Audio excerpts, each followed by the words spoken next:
তামুলপুৰত বিহুৰ সাংস্কৃতিক সন্ধিয়া উদ্বোধন অমৃত প্ৰভা কাকতৰ মুখ্য সম্পাদক সুসাহিত্যিক আদৰ্শ জননী বঁটাপ্ৰাপক মৃণালিনী দেৱীৰ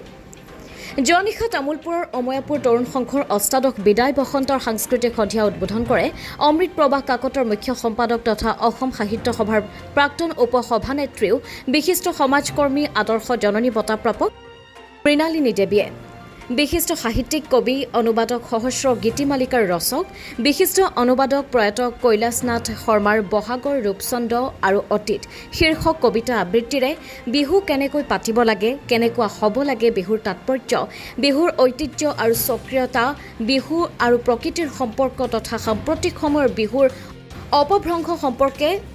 তত্ত্বগধুৰ বিশ্লেষণেৰে উপস্থিত সকলোকক মন্ত্ৰমুগ্ধ কৰি তোলে সাহিত্যিকগৰাকীয়ে। বিহু আৰু প্ৰকৃতিৰ সম্পৰ্কৰ কথা উল্লেখ কৰি বিশিষ্ট সাহিত্যিক তথা অমৃত প্ৰভা কাকতৰ মুখ্য সম্পাদক আৰু আদৰ্শ জননী বঁটা প্ৰাপকগৰাকীয়ে শেহতীয়াকৈ বতৰৰ পৰিৱৰ্তনৰ ফলত হোৱা তীব্ৰ খৰাং সম্পৰ্কত নিজৰ বক্তব্যত কয়, মানুহে প্ৰকৃতিক সেৱা কৰক, প্ৰকৃতিৰ পূজা পাতক, চৰকাৰে আহ্বান জনোৱাৰ দৰে 10,000 কোটি গছ পুলি ৰোপণ কৰক। প্ৰকৃতিক মানুহে ধ্বংস কৰিছে, কিন্তু প্ৰকৃতিক উজ্জীৱিত কৰিব পৰা নাই। প্ৰকৃতি নহলে মানুহ কেনেকৈ চলিব? সাংস্কৃতিক সন্ধিয়াৰ পূৰ্বে বিশিষ্ট সাহিত্যিকগৰাকীক ঢোলে ডগৰে বিদায় বসন্ত উদযাপন সমিতিয়ে মঞ্চলৈ আদৰি নিয়াৰ লগতে বিহুৱান, চেলেং চাদৰ, ফুলাম জাপি আৰু এখনি মানপত্ৰৰে বিপুলভাৱে সম্বৰ্ধনা জনোৱা পৰিলক্ষিত হয়। সাংস্কৃতিক প্ৰেমী ৰাইজ সঁচাকৈয়ে আজি বতৰৰ যিটো ভূমিকা এই গৰমত খুব দীঘলীয়া ভাষণ দিয়াৰ ইচ্ছা নাই যদিও আহিছোঁ যেতিয়া জীৱনৰ এই বিয়লি বেলাত আপোনালোকক দুআষাৰ নকৈও থাকিব নোৱাৰিম। তথাপিও আমি যদিও থিয় হৈ বক্তৃতা দিয়া আমাৰ সচৰাচৰ নিয়ম, কিন্তু আজি আমাৰ থিয় হৈ বক্তৃতা দিয়া যিটো পৰিৱেশ, সেই পৰিৱেশটো নোপোৱাৰ কাৰণে আমি আপোনালোকৰ আগত বহিয়ে কিছু কথা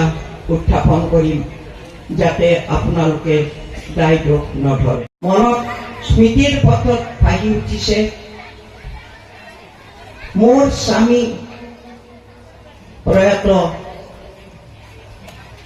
সহস্ৰ গীতিমালিকাৰ ৰচক আৰু 500ৰো অধিক কবিতাৰ অনুবাদক আৰু লগতে বিভিন্ন দিশৰ ওপৰত ভাৰতীয় সংস্কৃতিৰ বেংগলী সাহিত্যকে আদি কৰি যিগৰাকী ব্যক্তিয়ে অনুবাদ কৰি থৈ নীৰৱ সাহিত্যিক হিচাপে যোৱা 2010 চনত ইহলীলা সম্বৰণ কৰিলে, সেইজনা মোৰ নমস্য শ্ৰদ্ধাৰ স্বামীয়ে নিজৰ গাঁওখনক লৈ, প্ৰকৃতি জগতখনক লৈ, নিজৰ অমহী বমহী আত্মীয় স্বজনক লৈ সেই এখন অৱহেলিত ঠাইত জন্ম হৈ নলবাৰী অঞ্চলত যে গাঁওখনৰ মায়া মমতা ত্যাগ কৰিব নোৱাৰি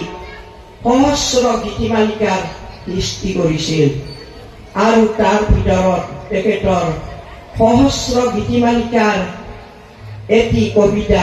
আমি আপোনালোকৰ আগত পোন প্ৰথমে পাঠ কৰি শুনাম।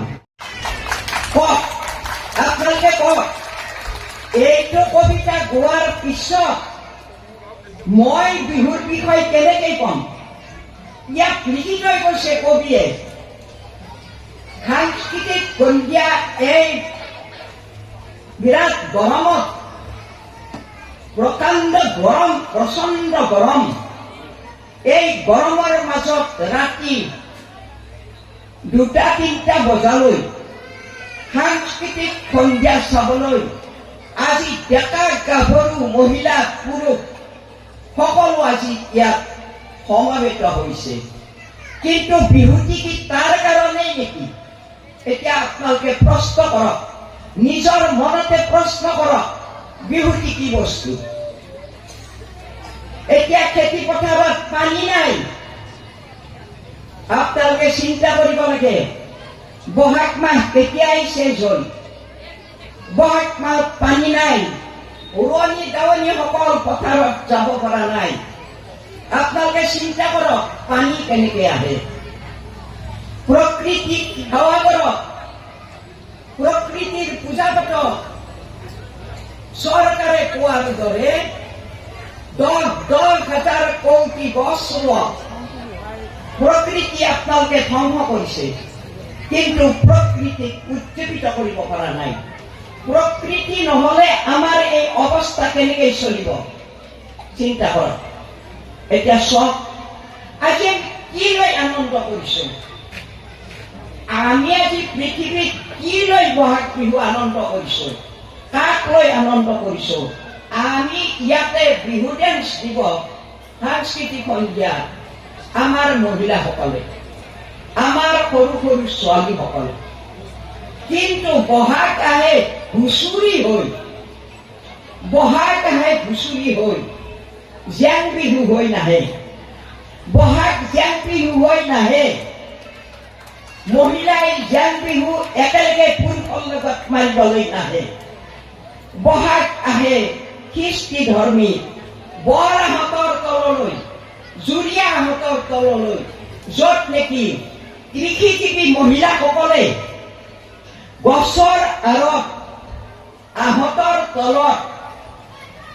ফাগুন মাহতে লগোৱা শালৰ ৰিহা মেখেলা চাদৰ বনাই লৈ জুৰীয়াভাৱে আহঁতৰ তলত আকাশৰ পানী আকাশ পিতৃয়ে পানী দিব আৰু আই বসুমতীক জগাব লাগিব সেইকাৰণে জুৰীয়াহঁতৰ তলত লুকাই চুৰকৈ আগতকৈ আমাৰ আদিম মানৱসকলে লুকাই চুৰকৈ নিজৰ মনৰ অন্তৰৰ প্ৰেম প্ৰীতি ভালপোৱা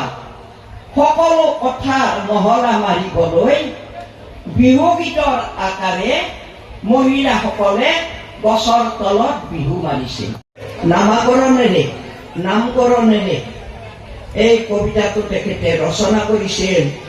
গাঁৱৰ যি এই সংস্কৃতিমূলক বিহুনো কি বস্তু এই বিহুৰ বিষয় যদি আপোনালোকে হুলস্থুল নকৰিব হুলস্থুল কৰিলে কবিতাৰ মাধ্যমেৰে আপোনালোকে কোনো কথা বুজি নাপাব গতিকে সকলোৱে নীৰৱে থাকি কবিতাটো মন দি শুনক বহাগৰ ৰূপ ছন্দ আৰু গতি আৰু ৰচক হৈছে প্ৰয়াত কৈলাশনাথ শৰ্মা ধুমুহাৰ গতিৰে বাউলী বৰদৈচিলা হৈ বহাগ আহে অসমলৈ নাহৰ ফুল ফুলাবলৈ সেউজী গছে পাতে আইক সজাবলৈ কুলিয়ে মাতে বহাগ আহে অসমলৈ বহাগ আহে বৰ্ণই লুইতৰ বুকুলৈ ডেকা গাভৰুৰ মনলৈ এবুকু পিৰিতি চেনেহৰ নিজৰা হৈ বহাগ আহে আমাৰ ঘৰলৈ তামোল হেলেঙি লগা বুঢ়ী আইতাৰ মুখলৈ বহাগ আহে মনৰ পদূলিলৈ